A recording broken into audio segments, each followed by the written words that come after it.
give to people interested in AI? They're young, looking forward. How can I make an impact on the world? I think my number one piece of advice is to just start playing with the models. Yeah. This was actually, I worry a little. This seems like obvious advice now. I think 3 years ago, it wasn't obvious, and people started by, oh, let me read the latest reinforcement learning paper. Let me kind of, no, I mean, that was really and I mean, you should do that as well. But now, with wider availability of models and APIs, people are doing this more. But I think just experiential knowledge. These models are new artifacts that no one really understands. And so getting experience playing with them. I would also say, again, in line with the do something new, think in some new direction. There are all these things that haven't been explored. For example, mechanistic interpretability is still very new. It's probably better to work on that than it is to work on new model architectures, because it's more popular than it was before. There are probably 100 people working on it, but there aren't 10,000 people working on it. And it's this fertile area for study.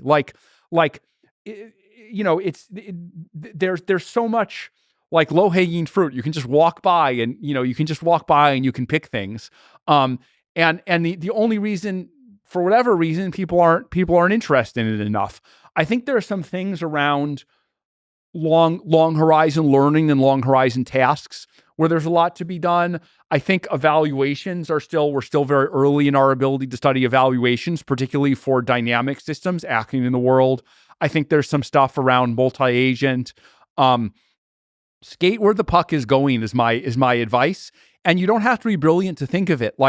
All the things that are going to be exciting in 5 years, in people even mention them as conventional wisdom, but it's just somehow there's this barrier that people don't double down as much as they could, or they're afraid to do something that's not the popular thing.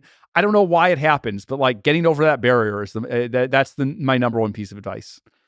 Let's talk, if we could, a bit about post-training. Yeah. So it seems that the modern post-training recipe has a little bit of everything. So supervised fine-tuning, RLHF, the constitutional AI with RLAIF. Best acronym. It's again that naming thing. And then synthetic data. Seems like a lot of synthetic data, or at least trying to figure out ways to have high quality synthetic data. So what's the if this is a secret sauce that makes Anthropic Claude so incredible, how much of the magic is in the pre-training? How much of it is in the post-training? Yeah. So first of all, we're not perfectly able to measure that ourselves. Sure. When you see some great character ability, sometimes it's hard to tell whether it came from pre-training or post-training. We've developed ways to try and distinguish between those two, but they're not perfect. The second thing I would say is, it's when there is an advantage, and I think we've been pretty good at in general at RL, perhaps the best, although I don't know, because I don't see what goes on inside other companies. Usually it isn't, oh my God, we have this secret magic method that others don't have, right? Usually it's we got better at the infrastructure, so we could run it for longer, or, we were able to get higher quality data, or we were able to filter our data better, or we were able to, combine these methods in practice. It's usually some boring matter of kind of practice and tradecraft. So, when I think about how to do something special in terms of how we train these models, both pre-training, but even more so post-training, I really think of it a little more, again, as designing airplanes or cars. It's not just oh man, I have the blueprint. Maybe that makes you make the next airplane, but there's some cultural tradecraft of how we think about the design process that I think is more important than any particular gizmo we're able to invent. Okay, well, let me ask you about specific techniques. So first, on RLHF, what do you think? Just zooming out, intuition, almost philosophy. Why do you think RLHF works so well? If I go back to the scaling hypothesis, one of the ways to skate the scaling hypothesis is if you train for X and you throw enough compute at it, then you get X. And so RLHF is good at doing what humans want the model to do, or at least To state it more precisely, doing what humans who look at the model for a brief period of time and consider different possible responses, what they prefer as the response, which is not perfect from both a safety and capabilities perspective, in that humans are often not able to perfectly identify what the model wants, and what humans want in the moment may not be what they want in the long term. So there's a lot of subtlety there, but the models are good at producing what the humans in some shallow sense want. And it actually turns out that you don't even have to throw that much compute at it because of another thing, which is this thing about a strong pre-trained model being halfway to anywhere. So once you have the pre-trained model, you have all the representations you need to get the model where you want it to go. So do you think our RLHF makes the model smarter or just appears smarter to the humans? I don't think it makes the model smarter. I don't think it just makes the model appear smarter. It's like RLHF bridges the gap between the human and the model, right? I could have something really smart that can't communicate at all, right? We all know people like this, people who are really smart, but you can't understand what they're saying. So I think RLHF just bridges that gap. I think it's not the only kind of RL we do. It's not the only kind of RL that will happen in the future.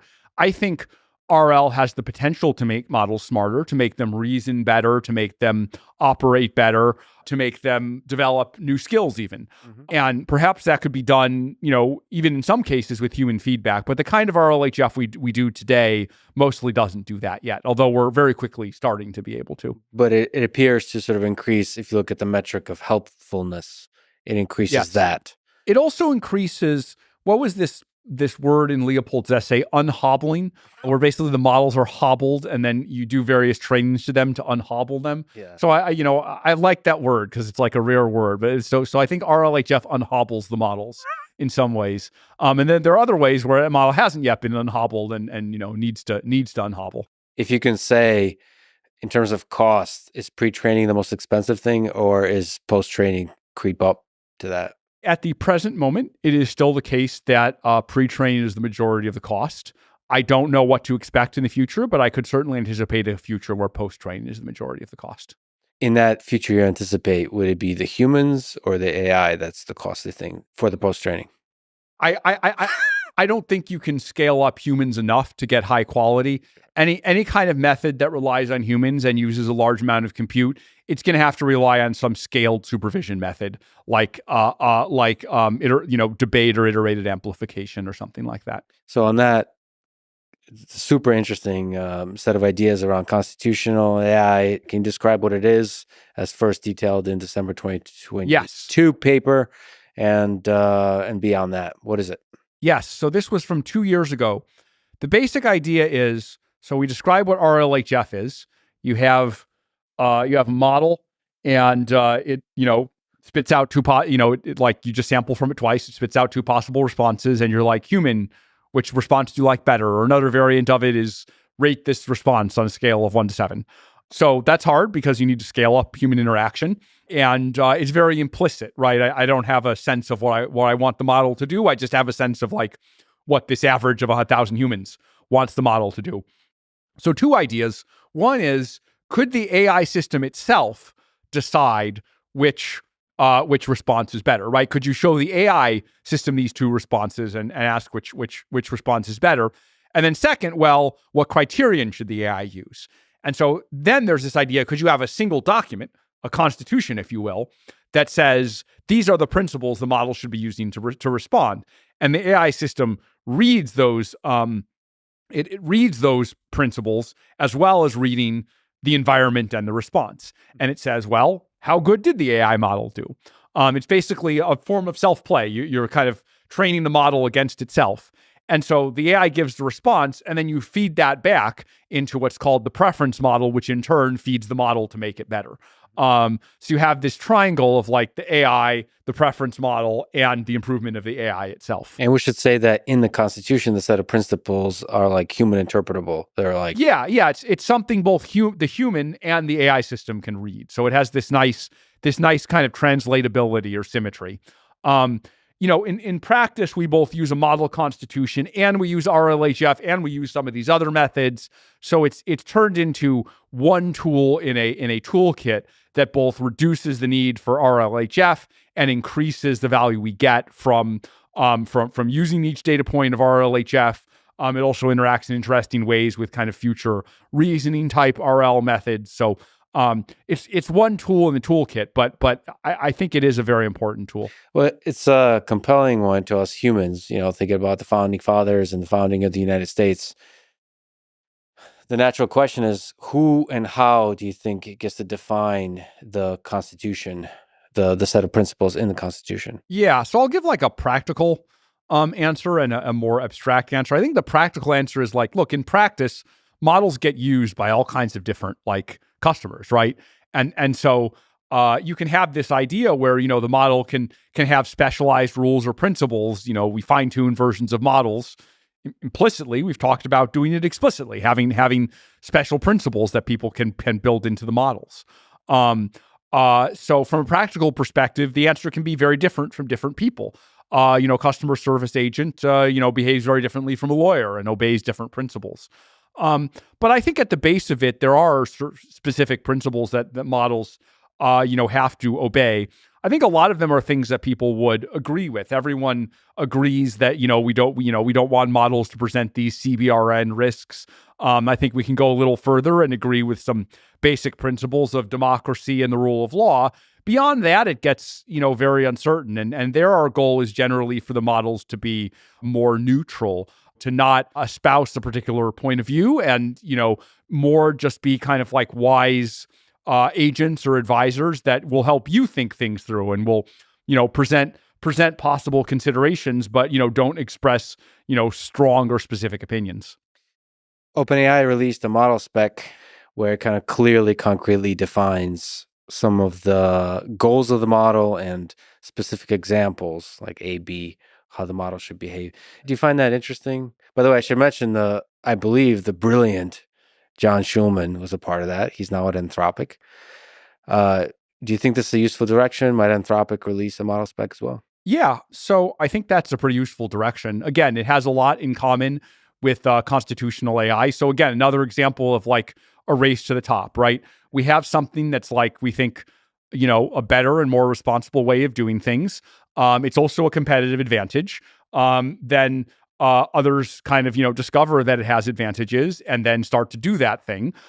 We then no longer have the competitive advantage, but it's good from the perspective that now everyone has adopted a positive practice that others were not adopting. And so our response to that is, well, looks like we need a new competitive advantage in order to keep driving this race upwards. So that's how I generally feel about that. I also think every implementation of these things is different. So, there were some things in the model spec that were not in constitutional AI. And so, we can always adopt those things or, at least learn from them. So again, I think this is an example of like the positive dynamic that I think we should all want the field to have. Let's talk about the incredible essay, Machines of Love and Grace. I recommend everybody read it. It's a long one. It is rather long. Yeah. It's really refreshing to read concrete ideas about what a positive future looks like. And you took sort of a bold stance because like it's very possible that you might be wrong on the dates or the specific applications. Oh, yeah. I'm fully expecting to, will definitely be wrong about all the details. I might be just spectacularly wrong about the whole thing, and people will laugh at me for years. That's just how the future works. So you provided a bunch of concrete positive impacts of AI and how, exactly a super intelligent AI might accelerate the rate of breakthroughs in, for example, biology and chemistry that would then lead to things like we cure most cancers, prevent all infectious disease, double the human lifespan, and so on. So let's talk about this essay. First, can you give a high-level vision of this essay and what key takeaways that people should have? Yeah. I have spent a lot of time, and Anthropic has spent a lot of effort on like, how do we address the risks of AI, right? How do we think about those risks? Like we're trying to do a race to the top, what that requires us to build all these capabilities, and the capabilities are cool, but we're like a big part of what we're trying to do is like address the risks. And the justification for that is like, well, all these positive things, the market is this very healthy organism, right? It's going to produce all the positive things. The risks, I don't know. We might mitigate them, we might not. And so we can have more impact by trying to mitigate the risks. But I noticed that one flaw in that way of thinking, and it's not a change in how seriously I take the risks, it's maybe a change in how I talk about them, is that, no matter how kind of logical or rational that line of reasoning that I just gave might be, if you kind of only talk about risks, your brain only thinks about risks. And so I think it's actually very important to understand, what if things do go well? And the whole reason we're trying to prevent these risks is not because we're afraid of technology, not because we want to slow it down. It's because if we can get to the other side of these risks, right? If we can run the gauntlet successfully, to put it in stark terms, then on the other side of the gauntlet are all these great things, and these things are worth fighting for, and these things can really inspire people. And I think I imagine, because look, you have all these investors, all these VCs, all these AI companies talking about all the positive benefits of AI, but as you point out, it's weird. There's actually a dearth of really getting specific about it. There's a lot of like random people on Twitter like posting these kind of like gleaming cities and this just kind of like vibe of like grind, accelerate harder, like kick out the decel. It's just this very like aggressive, ideological. But then you're like, well, what are you actually excited about? Yeah. And so I figured that, I think it would be interesting and valuable for someone who's actually coming from the risk side to try and really make a try at explaining what the benefits are. Both because I think it's something we can all get behind, and I want people to understand. I want them to really understand that this isn't doomers versus accelerationists. This is that if you have a true understanding of where things are going with AI, and maybe that's the more important axis, AI is moving fast versus AI is not moving fast, then you really appreciate the benefits, and you want humanity, our civilization, to seize those benefits, but you also get very serious about anything that could derail them. So I think the starting point is to talk about what this powerful AI, which is the term you like to use.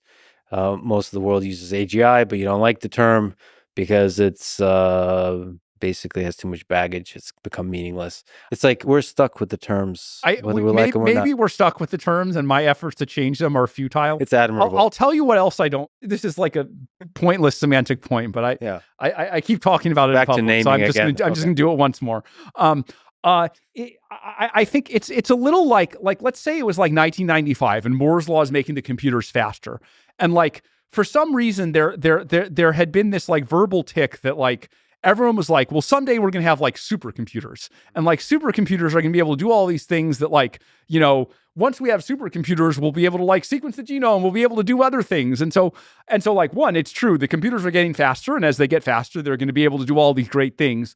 But there's no discrete point at which you had a supercomputer and previous computers were not. Like, supercomputer is a term we use, but like it's a vague term to just describe like computers that are faster than what we have today.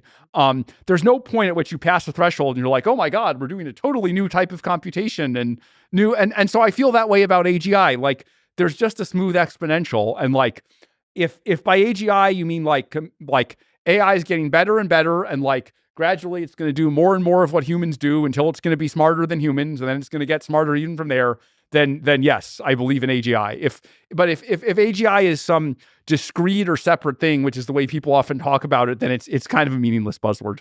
Yeah, I mean, to me, it's just sort of a platonic form of a powerful AI, exactly how you define it. I mean, you define it very nicely. So on the intelligence axis, it's just on pure intelligence. It's smarter than a Nobel Prize winner, as you describe, across most relevant disciplines. So, okay, that's just intelligence. So it's both in creativity and be able to generate new ideas, all that kind of stuff. In every discipline, Nobel Prize winner. Okay, in their prime. It can use every modality. So that's kind of self-explanatory, but just operate across all the modalities of the world. It can go off for many hours, days, and weeks to do tasks and do its own sort of detailed planning and only ask you help when it's needed. It can use, this is actually kind of interesting. I think in the essay you said, I mean, again, it's a bet that it's not going to be embodied, but it can control embodied tools. So it can control tools, robots, laboratory equipment. The resource used to train it can then be repurposed to run millions of copies of it.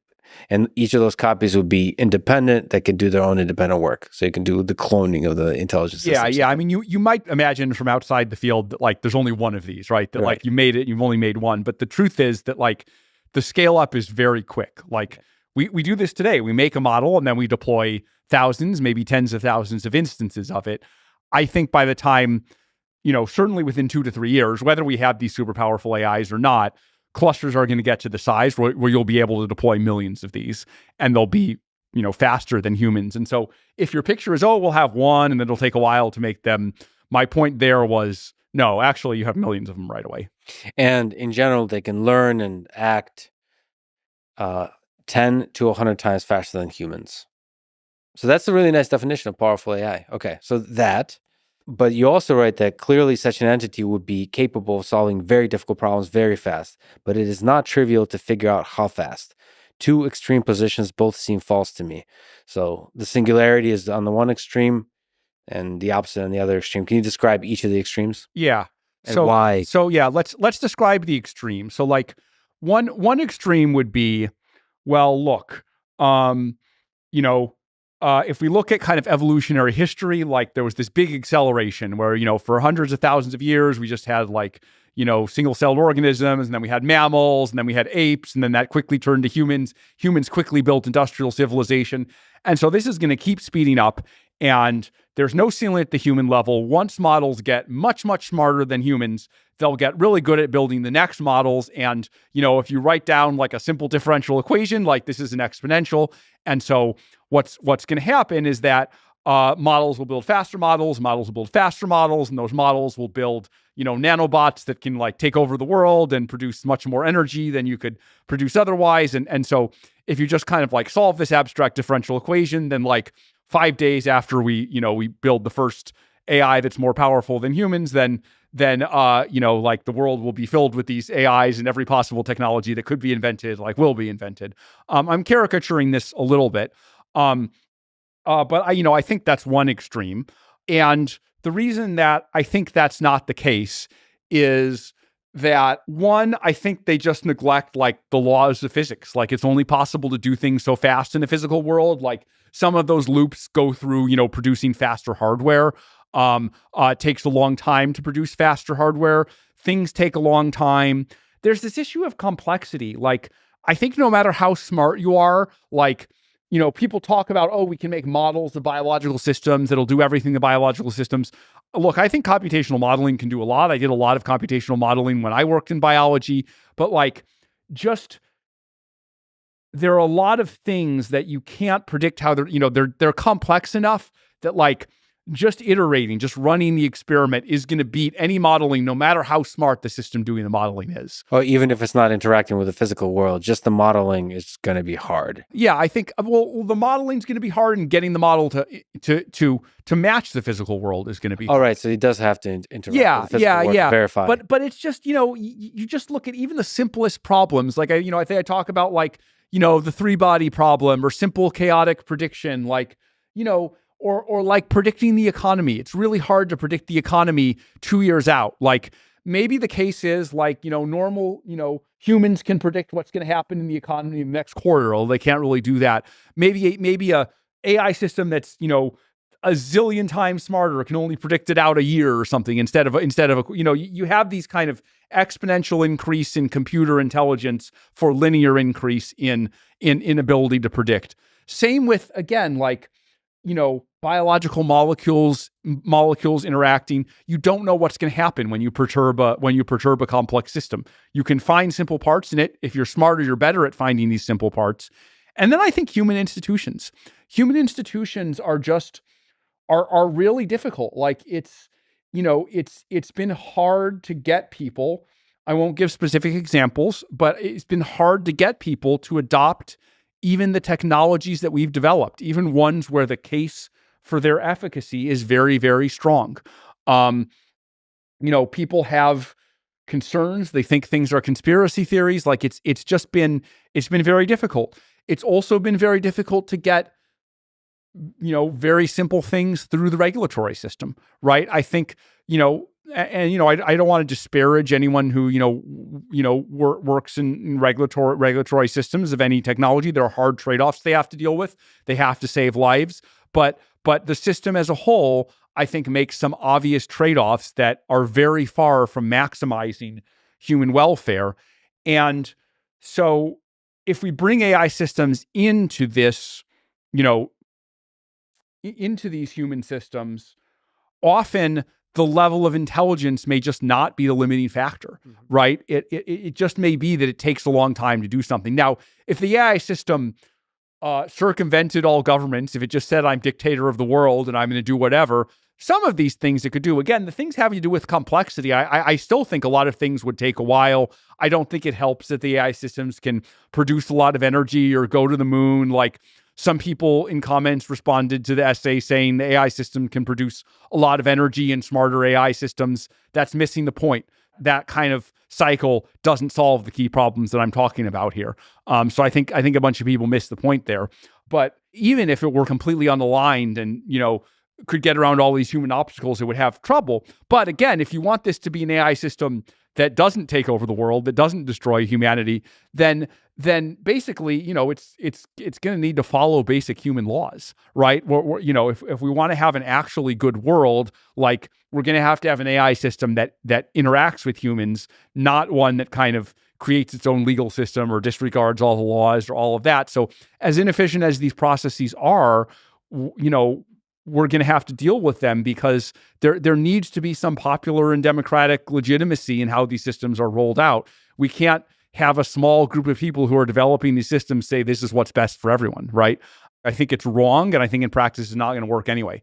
So you put all those things together, and we're not going to change the world and upload everyone in 5 minutes. I don't think it.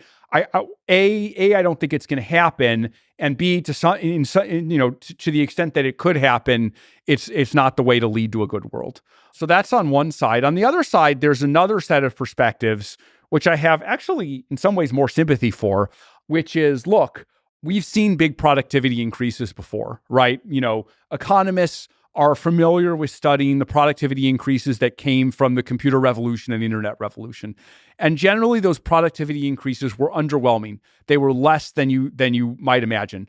There was a quote from Robert Solow: "You see the computer revolution everywhere except the productivity statistics." So why is this the case? People point to the structure of firms, the structure of enterprises, how slow it's been to roll out our existing technology to very poor parts of the world, which I talk about in the essay, right? How do we get these technologies to the poorest parts of the world that are behind on cell phone technology, computers, medicine, let alone, newfangled AI that hasn't been invented yet? So you could have a perspective that's like, well, this is amazing technically, but it's all a nothing burger. I think Tyler Cowen, who wrote something in response to my essay, has that perspective. I think he thinks the radical change will happen eventually, but he thinks it'll take 50 or 100 years. And you could have even more static perspectives on the whole thing. I think there's some truth to it. I think the time scale is just too long. And I can see it. I can actually see both sides with today's AI. So, a lot of our customers are large enterprises who are used to doing things a certain way. I've also seen it in talking to governments, right? Those are prototypical, institutions, entities that are slow to change. But the dynamic I see over and over again is, yes, it takes a long time to move the ship. Yes, there's a lot of resistance and lack of understanding. But the thing that makes me feel that progress will in the end happen moderately fast, not incredibly fast, but moderately fast, is that you talk to what I find over and over again, in large companies, even in governments, which have been actually surprisingly forward-leaning, you find two things that move things forward. One, you find a small fraction of people within a company, within a government, who really see the big picture, who see the whole scaling hypothesis, who understand where AI is going, or at least understand where it's going within their industry. And there are a few people like that within the current US government who really see the whole picture. And those people see that this is the most important thing in the world until they agitate for it. And the thing, they alone are not enough to succeed because they're a small set of people within a large organization. But as the technology starts to roll out, as it succeeds in some places, in the folks who are most willing to adopt it, the specter of competition gives them a wind at their backs because they can point within their large organization. They can say, look, these other guys are doing this, right? You know, one bank can say, look, this newfangled hedge fund is doing this thing. They're going to eat our lunch. In the US, we can say, we're afraid China's going to get there before we are. And that combination, the specter of competition, plus a few visionaries within these, the organizations that in many ways are sclerotic, you put those two things together and it actually makes something happen. I mean, it's interesting. It's a balanced fight between the two because inertia is very powerful. But eventually, over enough time, the innovative approach breaks through. And I've seen that happen. I've seen the arc of that over and over again. And it's like the barriers are there. The barriers to progress, the complexity, not knowing how to use the model, how to deploy them are there. And for a bit, it seems like they're going to last forever, like change doesn't happen. But then eventually change happens and always comes from a few people. I felt the same way when I was an advocate of the scaling hypothesis within the AI field itself and others didn't get it. It felt like no one would ever get it. It felt like we had a secret almost no one ever had. And then a couple of years later, everyone has the secret. And so I think that's how it's going to go with deployment to AI in the world. It's going to, the barriers are going to fall apart gradually and then all at once. And so I think this is going to be more, and this is just an instinct. I could easily see how I'm wrong. I think it's going to be more like 5 or 10 years, as I say in the essay, then it's going to be 50 or 100 years. I also think it's going to be 5 or 10 years more than it's going to be, 5 or 10 hours, because I've just seen how human systems work. And I think a lot of these people who write down these differential equations, who say AI is going to make more powerful AI, who can't understand how it could possibly be the case that these things won't change so fast, I think they don't understand these things. So what do you use the timeline to where we achieve AGI, aka powerful AI, aka super useful AI? Useful. I'm going to start calling it that. It's a debate about naming. On pure intelligence, it can smarter than a Nobel Prize winner in every relevant discipline and all the things we've said. Modality, it can go and do stuff on its own for days, weeks, and do biology experiments on its own. In one, you know what? Let's just stick to biology because you sold me on the whole biology and health section. That's so exciting from just I was getting giddy from a scientific perspective. It made me want to be a biologist. This was the feeling I had when I was writing it, that it's like this would be such a beautiful future if we can just make it happen, right? If we can just get the landmines out of the way and make it happen. There's so much beauty and elegance and moral force behind it. If we can just, and it's something we should all be able to agree on, right? Like as much as we fight about all these political questions, is this something that could actually bring us together? But you were asking when will we get this? When do you think? What's just put numbers on? So this is of course the thing I've been grappling with for many years, and I'm not at all confident. Every time if I say 2026 or 2027, there will be like a zillion like people on Twitter who will be like, AI CEO said 2026, 2020, and it'll be repeated for like the next 2 years that like this is definitely when I think it's going to happen. So whoever's excerpting these clips will crop out the thing I just said and only say the thing I'm about to say. But I'll just say it anyway. Have fun with it. So if you extrapolate the curves that we've had so far, right? If you say, well, I don't know, we're starting to get to like PhD level, and last year we were at undergraduate level, and the year before we were at like the level of a high school student. Again, you can quibble with at what tasks and for what. We're still missing modalities, but those are being added. Like computer use was added, like image-in was added, like image generation has been added. If you just kind of like, and this is totally unscientific, but if you just kind of like eyeball the rate at which these capabilities are increasing, it does make you think that we'll get there by 2026 or 2027. Again, lots of things could derail it. We could run out of data. We might not be able to scale clusters as much as we want. Like, maybe Taiwan gets blown up or something, and, then we can't produce as many GPUs as we want. So there are all kinds of things that could derail the whole process. So I don't fully believe the straight line extrapolation. But if you believe the straight line extrapolation, we'll get there in 2026 or 2027. I think the most likely is that there's some mild delay relative to that. I don't know what that delay is, but I think it could happen on schedule. I think there could be a mild delay. I think there are still worlds where it doesn't happen in 100 years. The number of those worlds is rapidly decreasing. We are rapidly running out of truly convincing brocklers, truly compelling reasons why this will not happen in the next few years. There were a lot more in 2020. Although my hunch at that time was that we'll make it through all those blockers. So sitting as someone who has seen most of the blockers cleared out of the way, I kind of suspect, my suspicion is that the rest of them will not block us.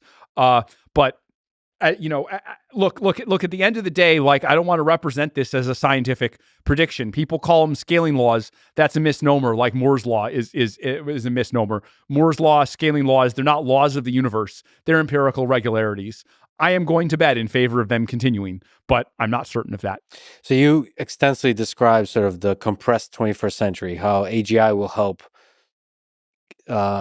set forth a chain of breakthroughs in biology and medicine that help us in all these kinds of ways that I mentioned. So how do you think, what are the early steps it might do? And by the way, I asked Claude good questions to ask you. And Claude told me to ask, what do you think is a typical day for a biologist working on AGI look like in this future? Yeah. Claude is curious. Let me start with your first questions, and then I'll answer that. Claude wants to know what's in its future, right? Exactly. Who am I going to be working with? Exactly. So I think one of the things I went hard on in the essay is, let me go back to this idea of, because it's really had an impact on me.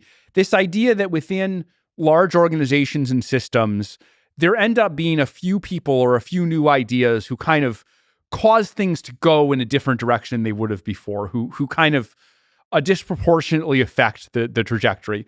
There's a bunch of kind of the same thing going on, right? If you think about the health world, there's like, trillions of dollars to pay out Medicare and, other health insurance. And then the NIH is $100 billion. And then if I think of like the few things that have really revolutionized anything, it could be encapsulated in a small fraction of that. And so when I think of like, where will AI have an impact? I'm like, can AI turn that small fraction into a much larger fraction and raise its quality? And within biology, my experience within biology is that the biggest problem of biology is that you can't see what's going on. You have very little ability to see what's going on, and even less ability to change it, right? What you have is this, like from this, you have to infer that there's a bunch of cells, that within each cell is, 3 billion base pairs of DNA built according to a genetic code. And there are all these processes that are just going on without any ability of us as, unaugmented humans to affect it. These cells are dividing. Most of the time that's healthy, but sometimes that process goes wrong, and that's cancer. The cells are aging. Your skin may change color, develops wrinkles as you age. And all of this is determined by these processes, all these proteins being produced, transported to various parts of the cells, binding to each other. And in our initial state about biology, we didn't even know that these cells existed. We had to invent microscopes to observe the cells. We had to invent more powerful microscopes to see, below the level of the cell to the level of molecules. We had to invent X-ray crystallography to see the DNA. We had to invent gene sequencing to read the DNA. Now, we had to invent protein folding technology to predict how it would fold and how they bind and how these things bind to each other.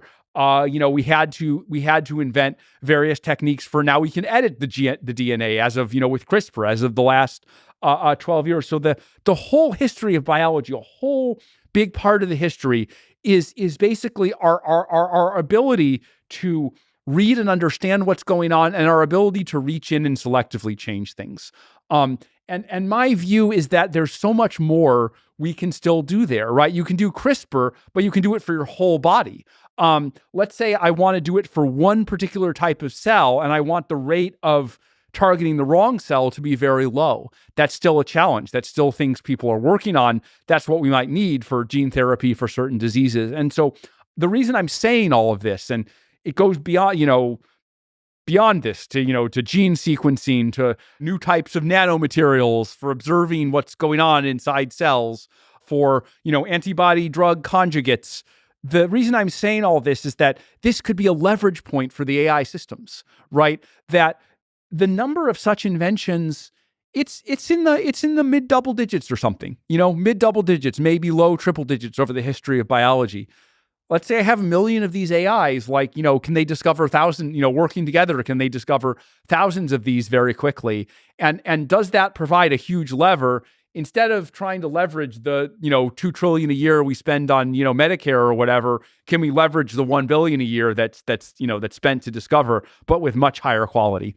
And so what is it like, being a scientist that works with an AI system? The way I think about it actually is, so I think in the early stages, the AIs are going to be like grad students. You're going to give them a project. You're going to say, I'm the experienced biologist. I've set up the lab. The biology professor or even the grad students themselves will say, here's what you can do with an AI, AI system. I'd like to study this. And, the AI system, it has all the tools. It can look up all the literature to decide what to do. It can look at all the equipment. It can go to a website and say, hey, I'm going to go to, Thermo Fisher or, whatever the lab equipment company is, dominant lab equipment company is today. In my time, it was Thermo Fisher. I'm going to order this new equipment to do this. I'm going to run my experiments. I'm going to, write up a report about my experiments. I'm going to, inspect the images for contamination. I'm going to decide what the next experiment is. I'm going to write some code and run a statistical analysis. All the things a grad student would do, there will be a computer with an AI that the professor talks to every once in a while, and it says, this is what you're going to do today.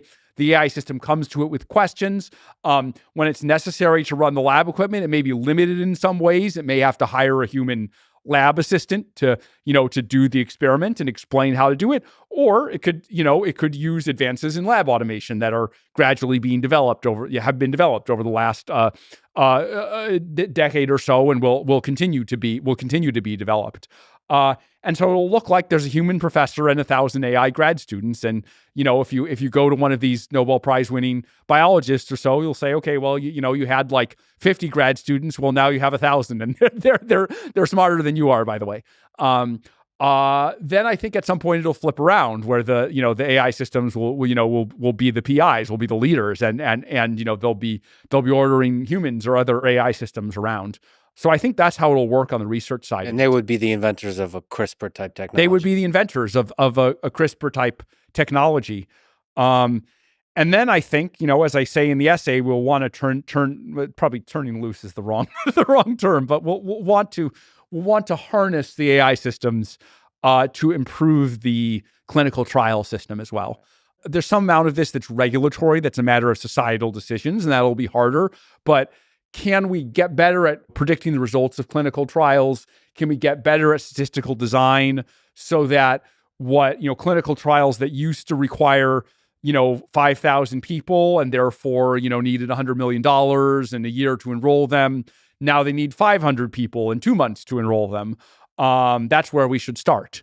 And can we increase the success rate of clinical trials by doing things in animal trials that we used to do in clinical trials, and doing things in simulations that we used to do in animal trials? Again, we won't be able to simulate it all. AI is not God.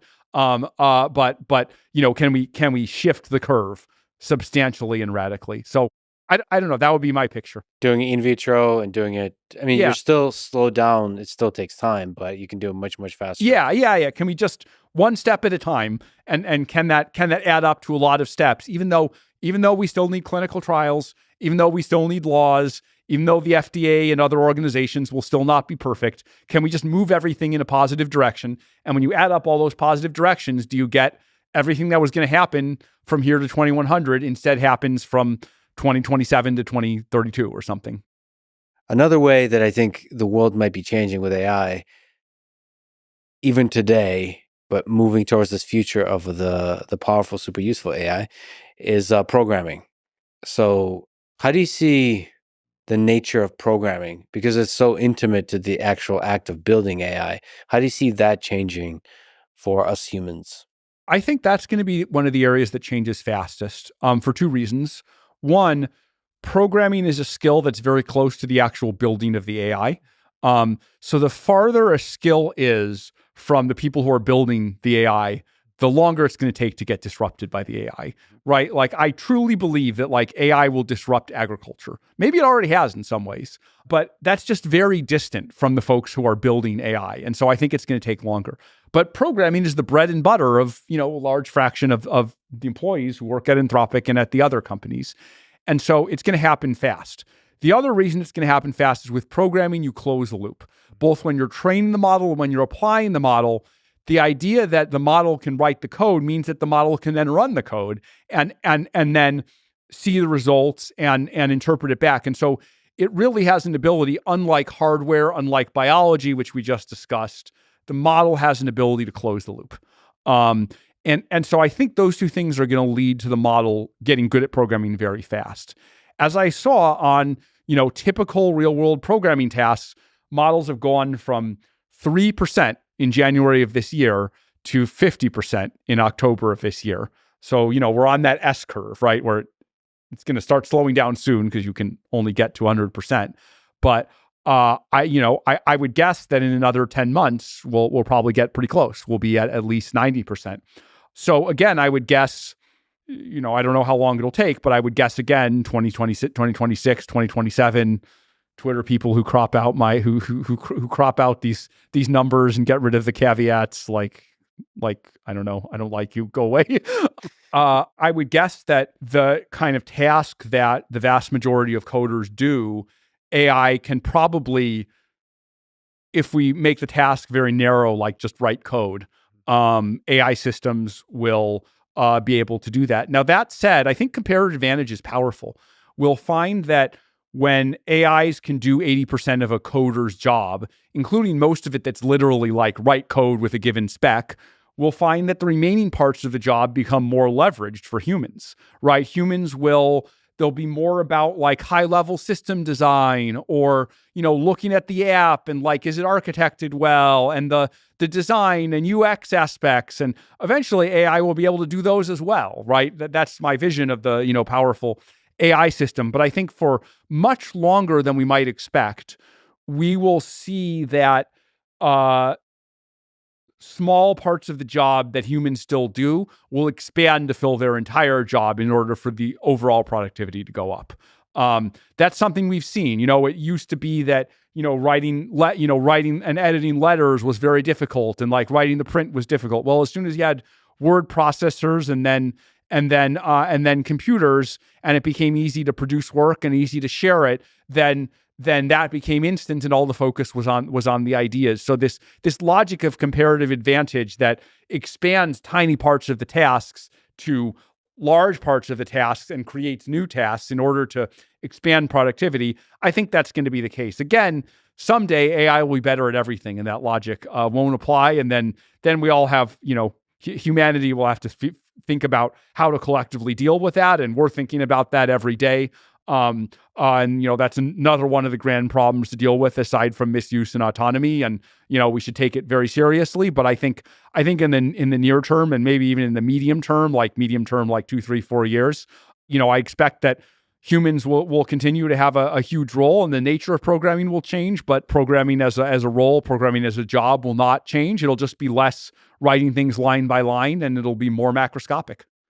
And I wonder what the future of IDEs looks like. So the tooling of interacting with AI systems, this is true for programming and also probably true for in other contexts, like computer use, but maybe domain specific. Like we mentioned biology, it probably needs its own tooling about how to be effective. And then programming needs its own tooling. Is Anthropic going to play in that space of also tooling potentially? I'm absolutely convinced that powerful IDEs, that there's so much low hanging fruit to be grabbed there. That right now it's just like you talk to the model and it talks back. But look, I mean, IDs are great at kind of lots of static analysis of so much as possible with kind of static analysis, like many bugs you can find without even writing the code. Then IDs are good for running particular things, organizing your code, measuring coverage of unit tests. Like there's so much that's been possible with the normal IDEs.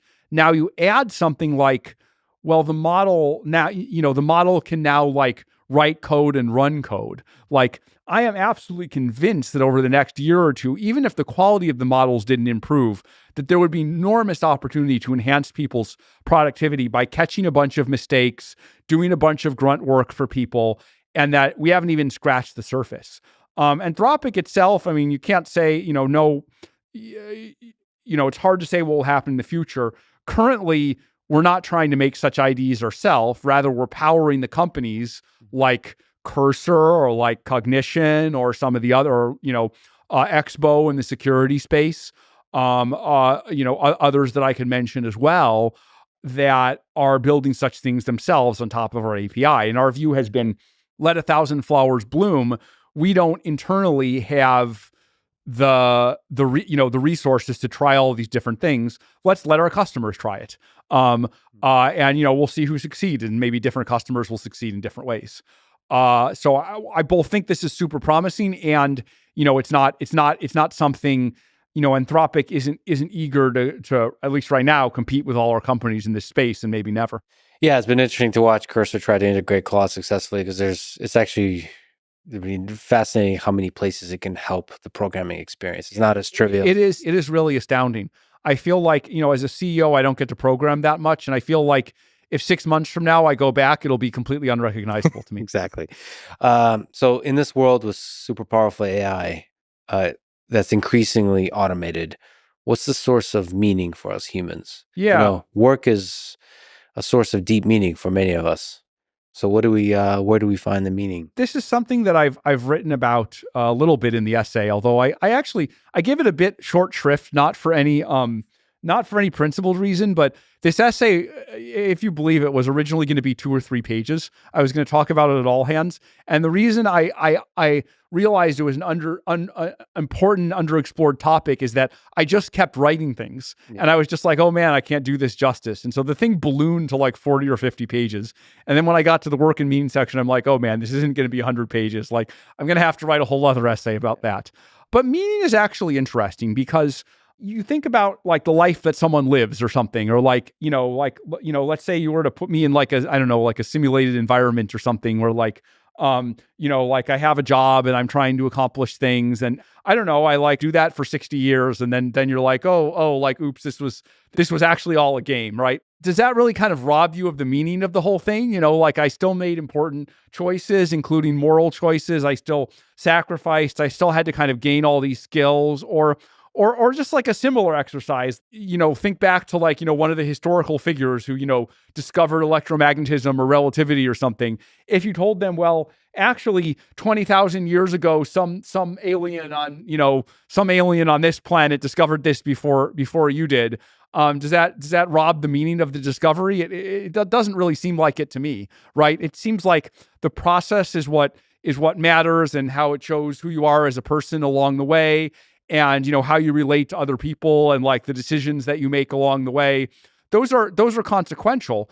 I could imagine if we handle things badly in an AI world, we could set things up where people don't have any long-term source of meaning or any, but that's that's more a set of choices we make. That's more a set of the architecture of a society with these powerful models. If we design it badly and for shallow things, then that might happen. I would also say that, most people's lives today, while admirably, they work very hard to find meaning in those lives. Like, look, we who are privileged and who are developing these technologies, we should have empathy for people, not just here, but in the rest of the world who spend a lot of their time kind of scraping by to like survive, assuming we can distribute the benefits of this technology to everywhere. Like, their lives are going to get a hell of a lot better. Meaning will be important to them as it is important to them now, but we should not forget the importance of that. And the idea of meaning as kind of the only important thing is in some ways an artifact of a small subset of people who have been economically fortunate. But I think all that said, I think a world is possible with powerful AI that not only has as much meaning for everyone, but that has more meaning for everyone, right? That can allow everyone to see worlds and experiences that it was either possible for no one to see or possible for very few people to experience. So I am optimistic about meaning. I worry about economics and the concentration of power. That's actually what I worry about more. I worry about how do we make sure that fair world reaches everyone. When things have gone wrong for humans, they've often gone wrong because humans mistreat other humans. That is maybe in some ways even more than the autonomous risk of AI or the question of meaning. That is the thing I worry about most. The concentration of power, the abuse of power, structures like autocracies and dictatorships where a small number of people exploits a large number of people. I'm very worried about that. And AI increases the amount of power in the world, and if you concentrate that power and abuse that power, it can do immeasurable damage. Yes, it's very frightening. It's very frightening. Well, I highly encourage people to read the full essay. That should probably be a book or a sequence of essays, because it does paint a very specific future. And I could tell the later sections got shorter and shorter because you started to probably realize that this is going to be a very long essay. One, I realized it would be very long, and two, I'm very aware of and very much try to avoid. Just being I don't know what the term for it is, but one of these people who's kind of overconfident and has an opinion on everything and kind of says a bunch of stuff and isn't an expert. I very much tried to avoid that, but I have to admit, once I got the biology sections, like, I wasn't an expert, and so as much as I expressed uncertainty, probably I said a bunch of things that were embarrassing or wrong. Well, I was excited for the future you painted, and thank you so much for working hard to build that future. And thank you for talking today, Daria. Thanks for having me. I just hope we can get it right and make it real. And if there's one message I wanna send, it's that to get all this stuff right, to make it real, we both need to build the technology, build the companies, the economy around using this technology positively. But we also need to address the risks, because those risks are in our way. They're landmines on the way from here to there. And we have to diffuse those landmines if we want to get there. It's a balance, like all things in life. Like all things. Thank you. Thanks for listening to this conversation with Daria Amadei. And now, dear friends, here's Amanda Askell. You are a philosopher by training.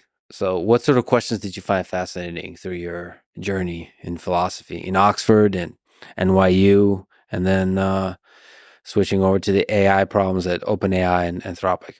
I think philosophy is actually a really good subject if you are kind of fascinated with everything. So, because there's a philosophy of everything, so if you do philosophy of mathematics for a while and then you decide that you're actually really interested in chemistry, you can do philosophy of chemistry for a while. You can move into ethics or philosophy of politics. I think towards the end, I was really interested in ethics primarily.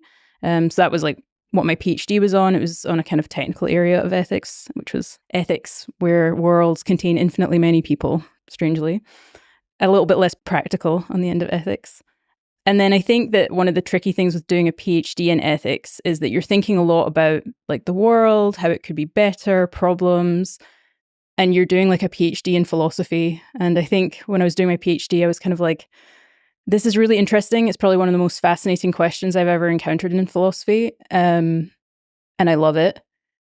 But I would rather see if I can have an impact on the world and see if I can like do good things. And I think that was around the time that AI was still probably not as widely recognized as it is now. That was around 2017, 2018.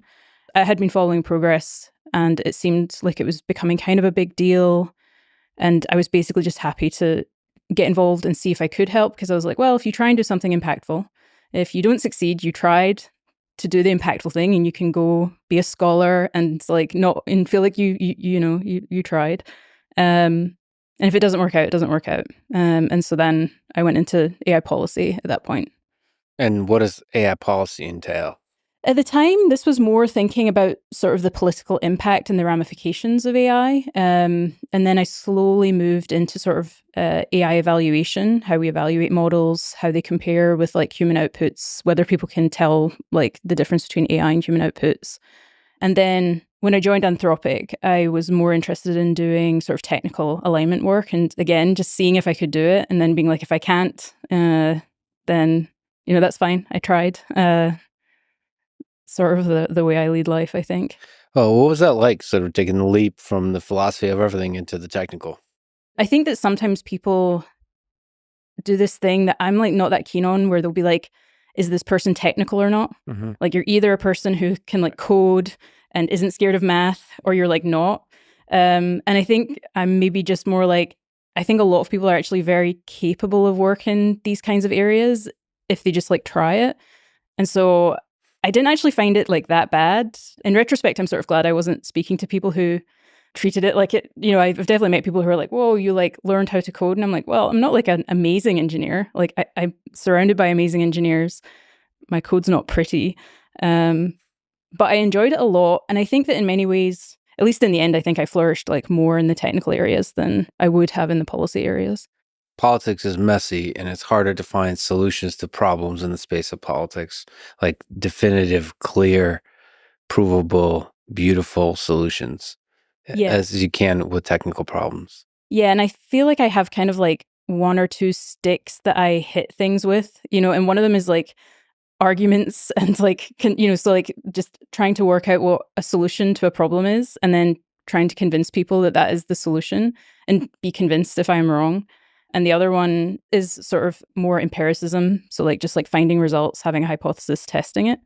And I feel like a lot of policy and politics feels like it's layers above that. Like somehow I don't think if I was just like, I have a solution to all of these problems, here it is written down. If you just want to implement it, that's great. That feels like not how policy works. And so I think that's where I probably just like wouldn't have flourished, is my guess. Sorry to go in that direction, but I think it would be pretty inspiring for people that are quote unquote non-technical to see where like the incredible journey you've been on. So what advice would you give to people that are sort of maybe, which is a lot of people, think they're underqualified, insufficiently technical to help in AI? Yeah, I think it depends on what they want to do. And in many ways, it's a little bit strange where I thought it's kind of funny that I think I ramped up technically at a time when now I look at it and I'm like, models are so good at assisting people with this stuff that it's probably like easier now than like when I was working on this. So part of me is like, I don't know, find a project and see if you can actually just carry it out is probably my best advice. I don't know if that's just because I'm very project based in my learning. Like, I don't think I learn very well from like, say, courses or even from like books, at least when it comes to this kind of work. The thing I'll often try and do is just like have projects that I'm working on and implement them. And, and this can include like really small, silly things. Like if I get slightly addicted to like word games or number games or something, I would just like code up a solution to them. Because there's some part of my brain and it just like completely eradicated the itch. You're like, once you have like solved it and like you just have like a solution that works every time, I would then be like, cool, I can never play that game again. That's awesome. Yeah, there's a real joy to building like game playing engines, like board games especially. Yeah. So pretty quick, pretty simple, especially a dumb one, and then you can play with it. Yeah. And then it's also just like trying things. Like part of me is like, if you, maybe it's that attitude that I like, is the whole figure out what seems to be like the way that you could have a positive impact and then try it. And if you fail and you, in a way that you're like, I actually like can never succeed at this, you'll like know that you tried, and then you go into something else and you probably learn a lot. So one of the things that you're an expert in and you do is creating and crafting Claude's character and personality. And I was told that you have probably talked to Claude more than anybody else at Anthropic, like literal conversations. I guess there's like a Slack channel where the legend goes, you just talk to it nonstop. So what's the goal of creating and crafting Claude's character and personality? It's also funny if people think that about the Slack channel, because I'm like, that's one of like 5 or 6 different methods that I have for talking with Claude. And I'm like, yes, this is a tiny percentage of how much I talk with Claude. I think the goal, like one thing I really like about the character work is from the outset, it was seen as an alignment piece of work and not something like a product consideration. Which isn't to say, I don't think it makes Claude, I think it actually does make Claude like enjoyable to talk with, at least I hope so. But I guess like my main thought with it has always been trying to get Claude to behave the way you would kind of ideally want anyone to behave if they were in Claude's position. So imagine that I take someone and they know that they're going to be talking with potentially millions of people, so that what they're saying can have a huge impact. And you want them to behave well in this like really rich sense. So I think that doesn't just mean like being, say, ethical, though it does include that, and not being harmful, but also being kind of nuanced, you know, like thinking through what a person means, trying to be charitable with them, being a good conversationalist, like really in this kind of like rich sort of Aristotelian notion of what it is to be a good person, and not in this kind of like thin, like ethics as a more comprehensive notion of what it is to be. So that includes things like, when should you be humorous? When should you be caring? How much should you like respect autonomy and people's like ability to form opinions themselves? And how should you do that? I think that's the kind of like rich sense of character that I wanted to and still do want Claude to have. Do you also have to figure out when Claude should push back on an idea or argue versus... So you have to respect the worldview of the person that arrives to Claude, but also maybe help them grow if needed. That's a tricky balance.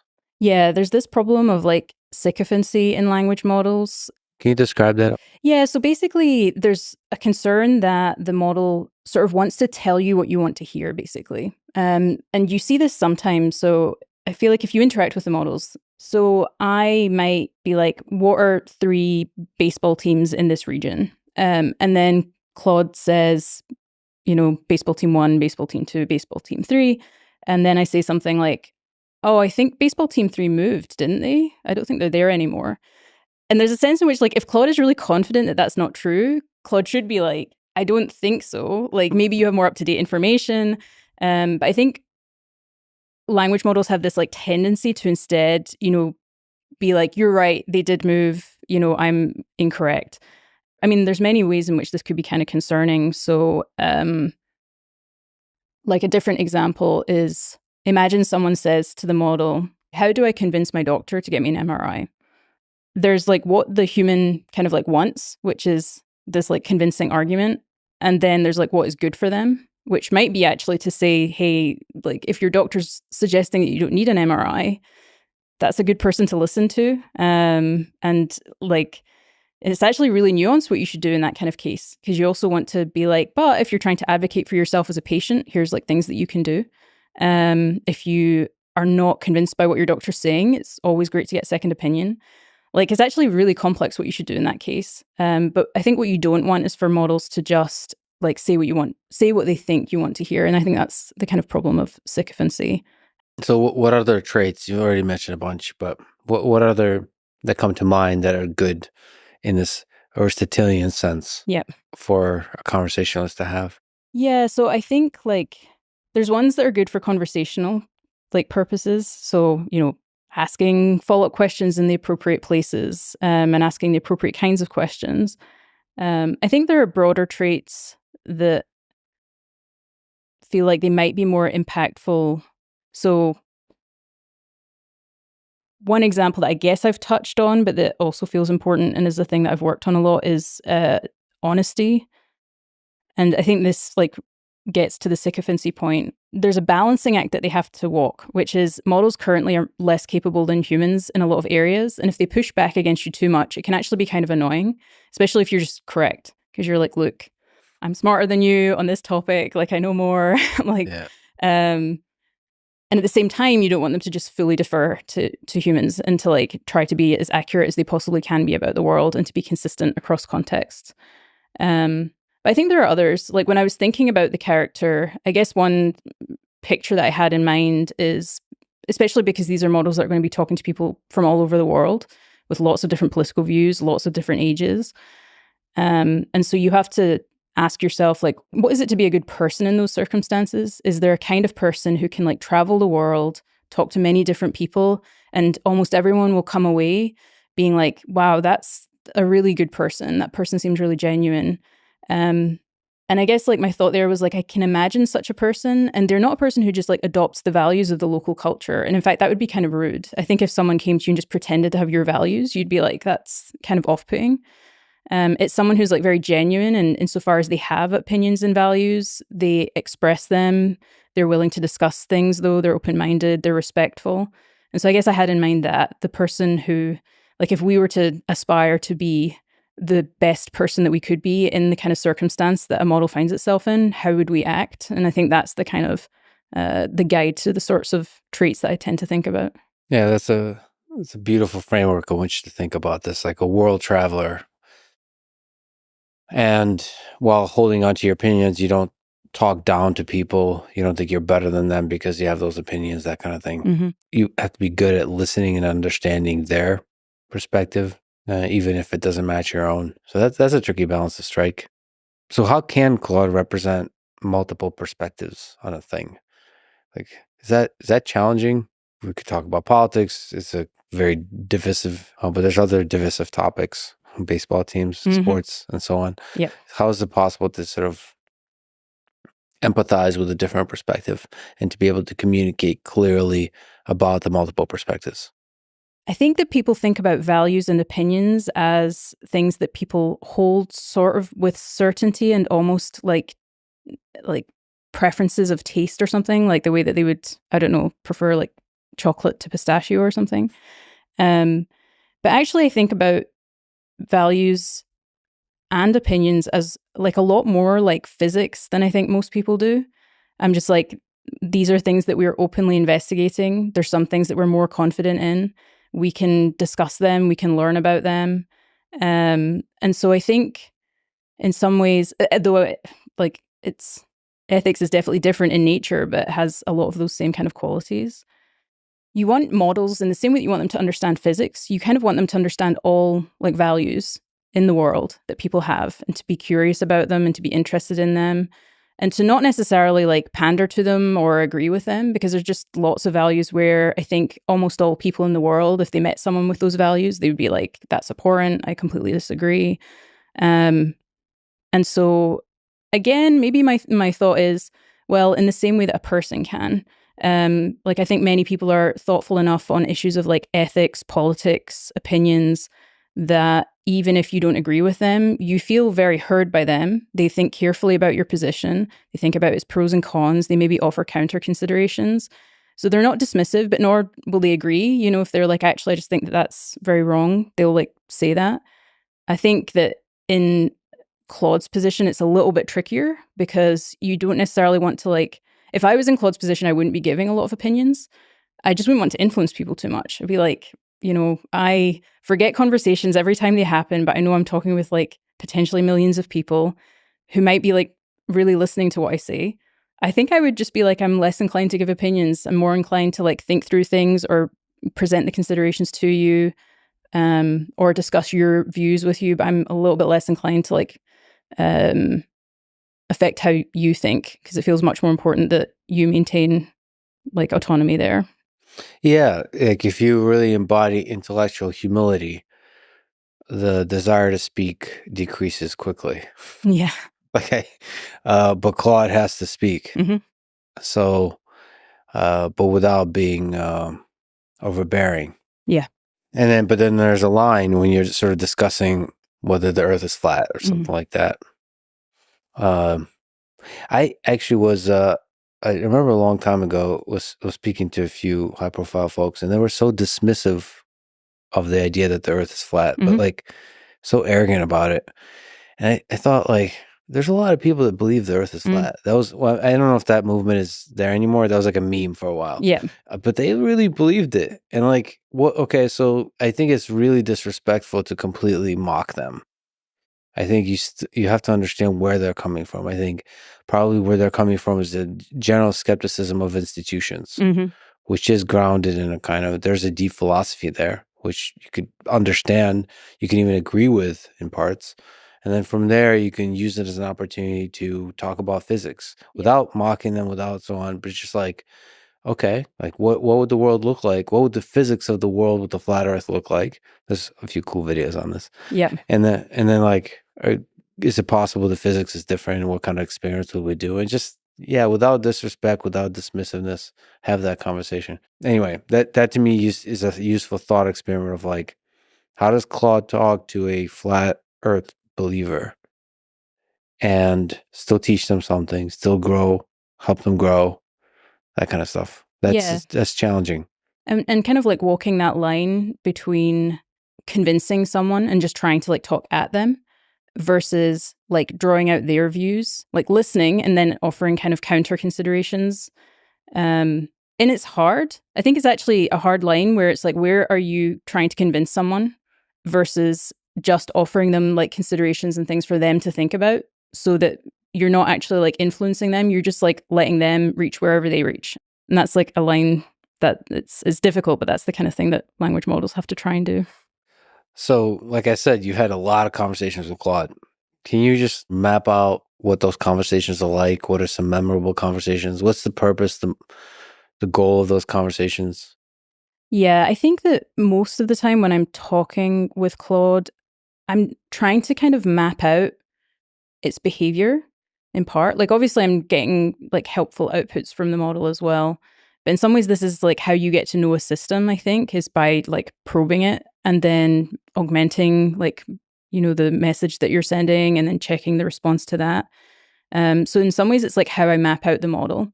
I think that people focus a lot on these quantitative evaluations of models. And this is a thing that I've said before, but I think in the case of language models, a lot of the time, each interaction you have is actually quite high information. It's very predictive of other interactions that you'll have with the model. And so I guess I'm like, if you talk with a model hundreds or thousands of times, this is almost like a huge number of really high quality data points about what the model is like.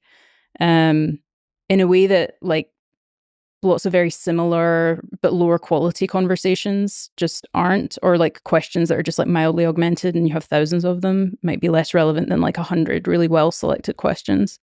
Listen, you're talking to somebody who, as a hobby, does a podcast. I agree with you 100%.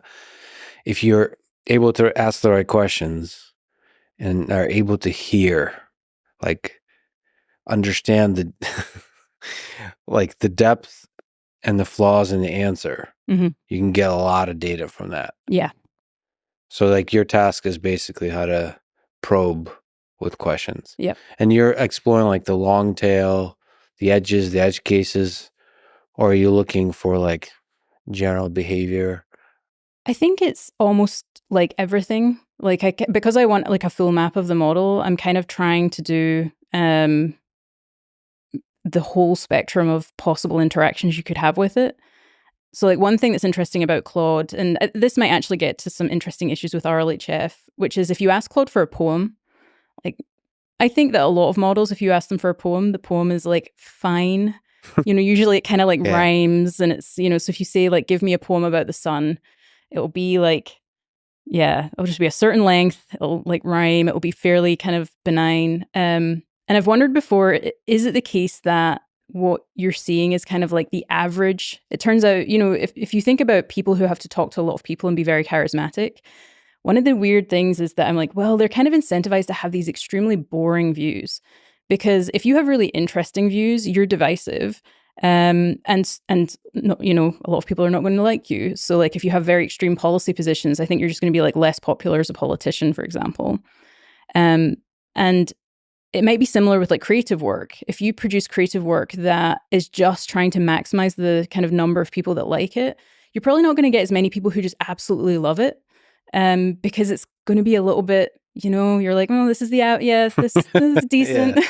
Yeah. And so you can do this thing where like I have various prompting things that I'll do to get Claude to, I'm kind of, you know, I'll do a lot of like, this is your chance to be like fully creative. I want you to just think about this for a long time. And I want you to like create a poem about this topic that is really expressive of you, both in terms of how you think poetry should be structured, etc. You know, and you just give it this like really long prompt. And its poems are just so much better. Like they're really good. And I don't think I'm someone who is like, I think it got me interested in poetry, which I think was interesting. You know, I would like read these poems and just be like, I love the imagery. I love like, and it's not trivial to get the models to produce work like that, but when they do, it's like really good. So I think that's interesting, that just like encouraging creativity and for them to move away from the kind of like standard, like immediate reaction that might just be the aggregate of what most people think is fine, can actually produce things that, at least to my mind, are probably a little bit more divisive, but I like them. But I guess a poem is a nice, clean way to observe creativity. It's just like easy to detect vanilla versus non-vanilla. Yep. Yeah, that's interesting. That's really interesting. So on that topic, so the way to produce creativity or something special, you mentioned writing prompts, and I've heard you talk about, I mean, the science and the art of prompt engineering. Could you just speak to what it takes to write great prompts? I really do think that like philosophy has been weirdly helpful for me here more than in many other like respects. So like in philosophy, what you're trying to do is convey these very hard concepts. Like one of the things you are taught is like, and I think it is because it is, I think it is an anti-bullshit device in philosophy. Philosophy is an area where you could have people bullshitting and you don't want that. And so it's like this like desire for like extreme clarity. So it's like anyone could just pick up your paper, read it, and know exactly what you're talking about. It's why it can almost be kind of dry. Like all of the terms are defined, every objection's kind of gone through methodically. And it makes sense to me because I'm like, when you're in such an a priori domain, like you just, clarity is sort of this way that you can, you know, prevent people from just kind of making stuff up. And I think that's sort of what you have to do with language models. Like very often I actually find myself doing sort of mini versions of philosophy. You know, so I'm like, suppose that you give me a task, I have a task for the model and I want it to like pick out a certain kind of question or identify whether an answer has a certain property. Like I'll actually sit and be like, let's just give this a name, this property. So like, you know, suppose I'm trying to tell it like, oh, I want you to identify whether this response was rude or polite. I'm like, that's a whole philosophical question in and of itself. So I have to do as much like philosophy as I can in the moment to be like, here's what I mean by rudeness and here's what I mean by politeness. And then there's another element that's a bit more, I guess, I don't know if this is scientific or empirical. I think it's empirical. So like I take that description and then what I want to do is again, probe the model like many times. Like this is prompting is very iterative. Like I think a lot of people where if a prompt is important, they'll iterate on it hundreds or thousands of times. And so you give it the instructions and then I'm like, what are the edge cases? So if I looked at this, so I try and like almost like, you know, see myself from the position of the model and be like, what is the exact case that I would misunderstand? Or where I would just be like, I don't know what to do in this case. And then I give that case to the model and I see how it responds. And if I think it got it wrong, I add more instructions or I even add that in as an example. So these very like taking the examples that are right at the edge of what you want and don't want and putting those into your prompt as like an additional kind of way of describing the thing. And so, yeah, in many ways, it just feels like this mix of like, it's really just trying to do clear exposition. And I think I do that because that's how I get clear on things myself. So in many ways, like clear prompting for me is often just me understanding what I want. It's like half the task. So I guess that's quite challenging. There's like a laziness that overtakes me if I'm talking to Claude, where I hope Claude just figures it out. Yeah. So, for example, I asked Claude for today to ask some interesting questions. Yeah. Okay. And the questions that came up, and I think I listed a few sort of interesting, counterintuitive, and or funny or something like this. Yeah. All right. And it gave me some pretty good, like, it was okay. Mm-hmm. But I think what I'm hearing you say is like, all right, well, I have to be more rigorous here. I should probably give examples of what I mean by interesting and what I mean by funny or counterintuitive, and iteratively build that prompt to get it like what feels like is the right, because it's a creative act. I'm not asking for factual information. Mm-hmm. I'm asking to together write with Claude. So I almost have to program using natural language. Yeah, I think that prompting does feel a lot like the programming using natural language and experimentation or something. It's an odd blend of the two. I do think that for most tasks, so if I just want Claude to do a thing, I think that I am probably more used to knowing how to ask it to avoid like common pitfalls or issues that it has. I think these are decreasing a lot over time. But it's also very fine to just ask it for the thing that you want. I think that prompting actually only really becomes relevant when you're really trying to eke out the top like 2% of model performance. So for like a lot of tasks, I might just, if it gives me an initial list back and there's something I don't like about it, like it's kind of generic. Like for that kind of task, I'd probably just take a bunch of questions that I've had in the past that I've thought worked really well, and I would just give it to the model and then be like, now here's this person that I'm talking with. Give me questions of at least that quality. Or I might just ask it for some questions, and then if I was like, oh, these are kind of trite, or like, I would just give it that feedback, and then hopefully it produces a better list. I think that kind of iterative prompting, at that point, your prompt is like a tool that you're going to get so much value out of that you're willing to put in the work. Like if I was a company making prompts for models, I'm just like, if you're willing to spend a lot of like time and resources on the engineering behind like what you're building, then the prompt is not something that you should be spending like an hour on. It's like, that's a big part of your system. Make sure it's working really well. And so it's only things like that. Like if I'm using a prompt to like classify things or to create data, that's when you're like, it's actually worth just spending like a lot of time, like really thinking it through. What other advice would you give to people that are talking to Claude, sort of more general? Because right now we're talking about maybe the edge cases, like eking out the 2%. Mm-hmm. But what in general advice would you give when they show up to Claude trying it for the first time? There's a concern that people over-anthropomorphize models, and I think that's like a very valid concern. I also think that people often under-anthropomorphize them, because sometimes when I see like issues that people have run into with Claude, say Claude is like refusing a task that it shouldn't refuse, but then I look at the text and like the specific wording of what they wrote, and I'm like, I see why Claude did that. And I'm like, if you think through how that looks to Claude, you probably could have just written it in a way that wouldn't evoke such a response. Especially, this is more relevant if you see failures or if you see issues. It's sort of like, think about what the model failed at, like what did it do wrong? And then maybe that will give you a sense of like why. So is it the way that I phrased the thing? And obviously, like as models get smarter, you're going to need less of this. And I already see like people needing less of it. But that's probably the advice, is sort of like try to have sort of empathy for the model. Like read what you wrote as if you were like a kind of like person just encountering this for the first time. How does it look to you? And what would have made you behave in the way that the model behaved? So if it misunderstood what coding language you wanted to use, is that because like it was just very ambiguous and it kind of had to take a guess? In which case, next time you could just be like, hey, make sure this is in Python. Or, I mean, that's the kind of mistake I think models are much less likely to make now. But, if you do see that kind of mistake, that's probably the advice I'd have.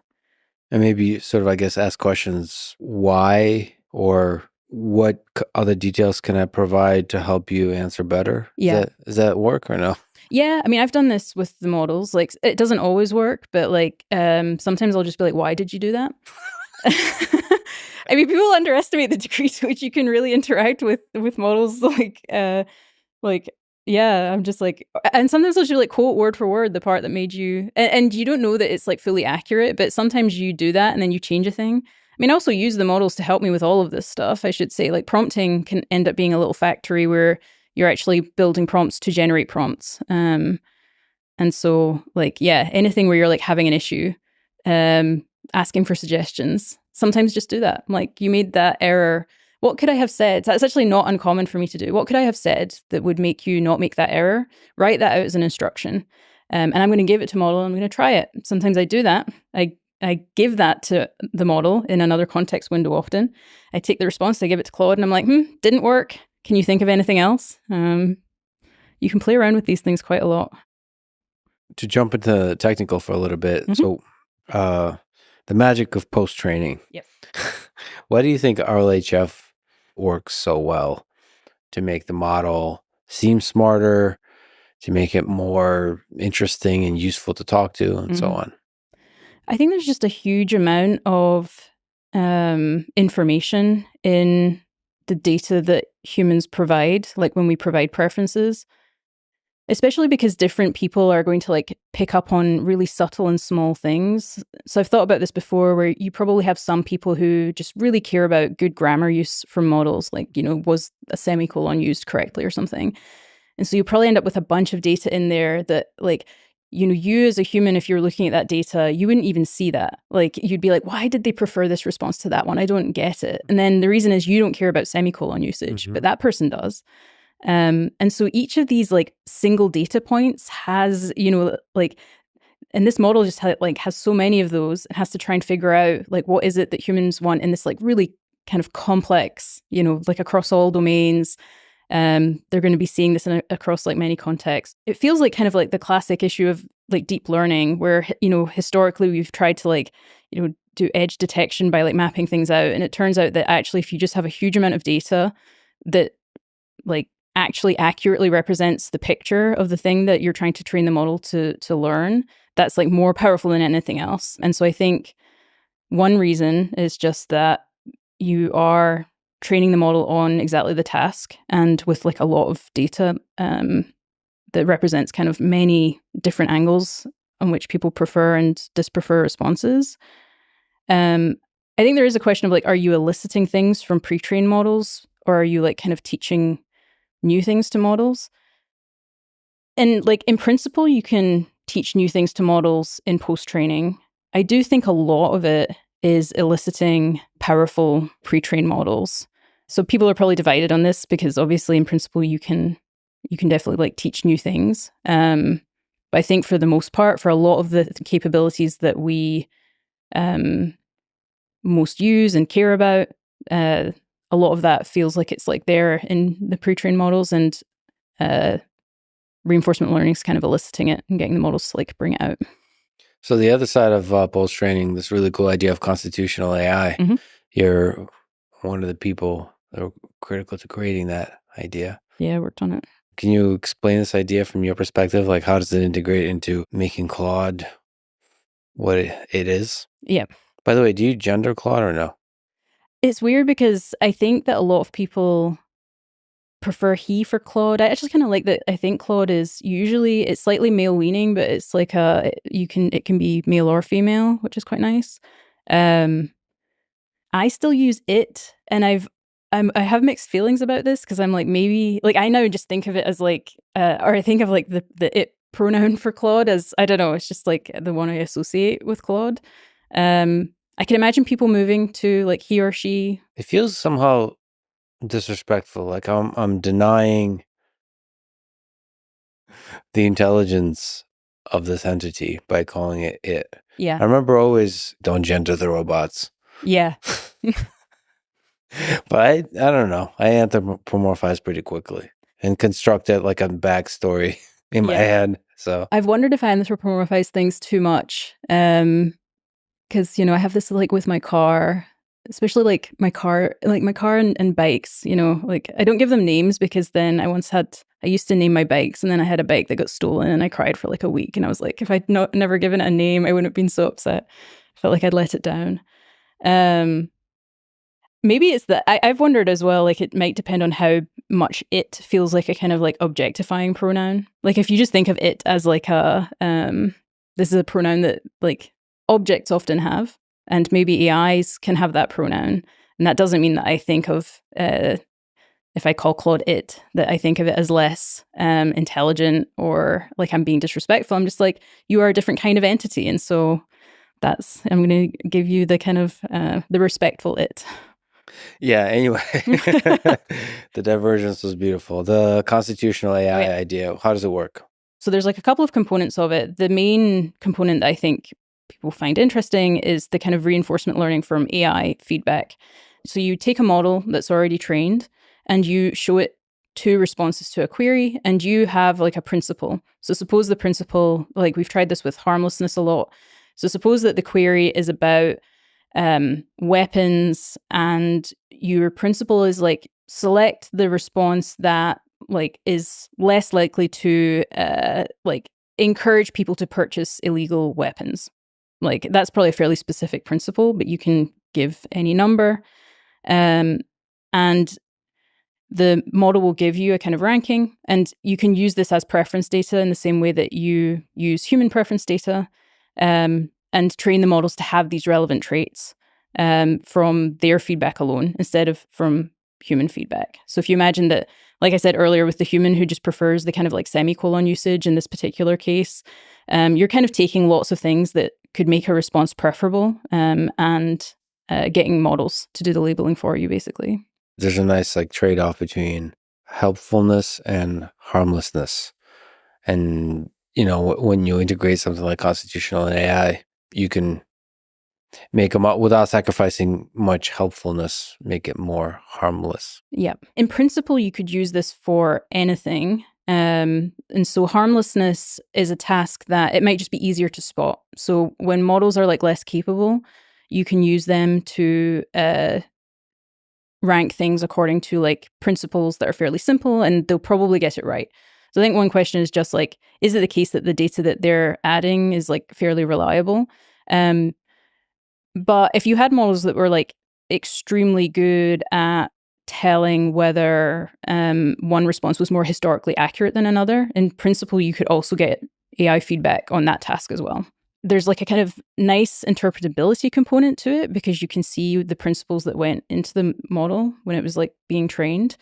And also it's like, and it gives you like a degree of control. So if you were seeing issues in a model, like it wasn't having enough of a certain trait, then like you can add data relatively quickly that should just like train the model to have that trait. So it creates its own data for training, which is quite nice. Yeah, it's really nice because it creates this human interpretable document that I can imagine in the future there's just gigantic fights in politics over every single principle and so on.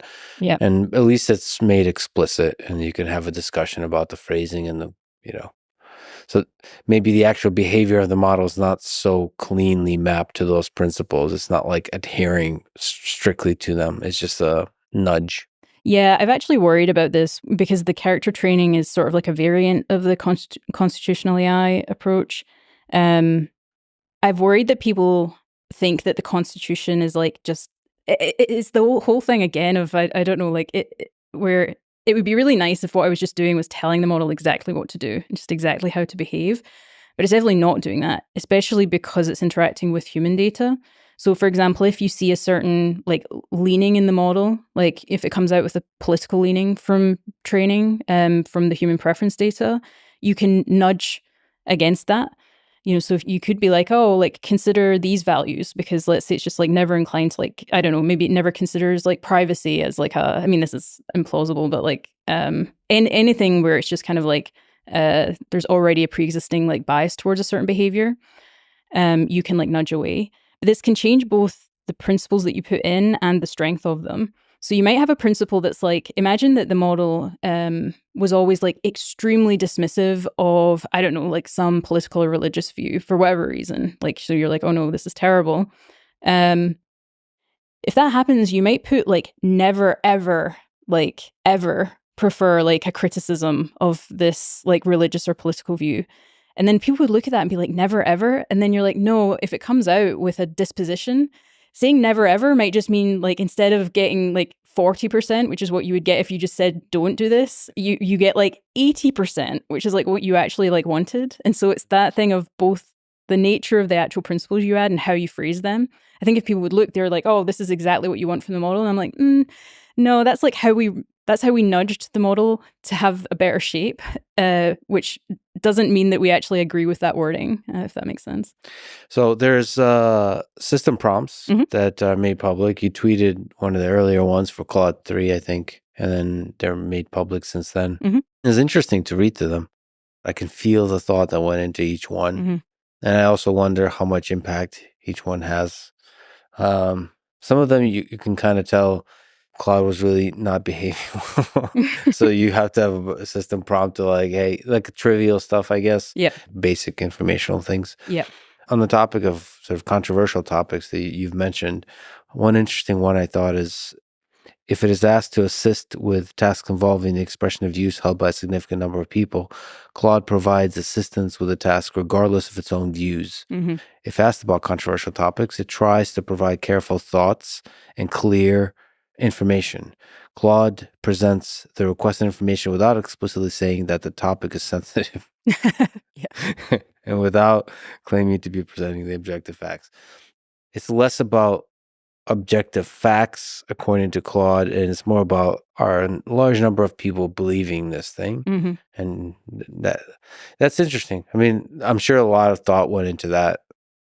Can you just speak to it? Like, how do you address things that are at tension with quote unquote Claude's views? So I think there's sometimes an asymmetry. I think I noted this in I can't remember if it was that part of the system prompt or another, but the model was slightly more inclined to like refuse tasks if it was like about either say, so maybe it would refuse things with respect to like a right-wing politician, but with an equivalent left-wing politician like wouldn't. And we wanted more symmetry there. And would maybe perceive certain things to be like, I think it was the thing of like, if a lot of people have like a certain like political view and want to like explore it, you don't want Claude to be like, well, my opinion is different, and so I'm going to treat that as like harmful. And so I think it was partly to like nudge the model to just be like, hey, if a lot of people like believe this thing, you should just be like engaging with the task and like willing to do it. Each of those parts of that is actually doing a different thing, because it's funny when you read out the like without claiming to be objective, because like what you want to do is push the model so it's more open, it's a little bit more neutral. But then what it would love to do is be like, as an objective, like it would just talk about how objective it was. And I was like, Claude, you're still like biased and have issues. And so stop like claiming that everything, I'm like, the solution to like potential bias from you is not to just say that what you think is objective. So that was like with initial versions of that part of the system prompt when I was like iterating on it. It was like, so a lot of parts of these sentences are doing work. Are doing some work. Yeah. That's what it felt like. That's fascinating. Can you explain maybe some ways in which the prompts evolved over the past few months? Because there's different versions. I saw that the filler phrase request was removed. The filler, it reads, Claude responds directly to all human messages without unnecessary affirmations. The filler phrase is like, certainly, of course, absolutely, great, sure. Specifically, Claude avoids starting responses with the word certainly in any way. That seems like good guidance. Why was it removed? Yeah, so it's funny because like this is one of the downsides of like making system prompts public, is like I don't think about this too much if I'm like trying to help iterate on system prompts. I again, like I think about how it's going to affect the behavior, but then I'm like, oh wow, if I'm like, sometimes I put like never in all caps, when I'm writing system prompt things, and I'm like, I guess that goes out to the world. So the model was doing this. It loved, for whatever, it like during training picked up on this thing, which was to basically start everything with like a kind of like certainly. And then when we removed, you can see why I added all of the words, because what I'm trying to do is like in some ways like trap the model out of this, it would just replace it with another affirmation. And so it can help, like if it gets like caught in phrases, actually just adding the explicit phrase and saying never do that, it sort of like knocks it out of the behavior a little bit more, because it does just for whatever reason help. And then basically that was just like an artifact of training that like we then picked up on and improved things so that it didn't happen anymore. And once that happens, you can just remove that part of the system prompt. So I think that's just something where we're like, Claude does affirmations a bit less, and so that wasn't like, it wasn't doing as much. I see. So like the system prompt works hand in hand with the post-training and maybe even the pre-training to adjust like the final overall system. I mean, any system prompt that you make, you could distill that behavior back into a model because you really have all of the tools there for making data that, you could train the models to just have that trait a little bit more. And then sometimes you'll just find issues in training.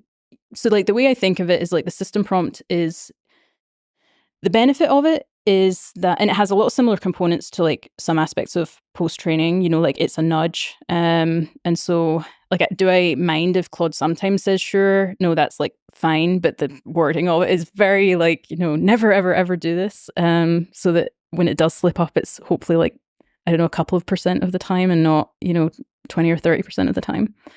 But I think of it as like, if you're still seeing issues in the, like each thing gets kind of like, is costly to a different degree. And the system prompt is like cheap to iterate on. And if you're seeing issues in the fine-tuned model, you can just like potentially patch them with a system prompt. So I think of it as like patching issues and slightly adjusting behaviors to make it better and more to people's preferences. So yeah, it's almost like the less robust but faster way of just like solving problems. Let me ask about the feeling of intelligence. So Dario said that any one model of Claude is not getting dumber.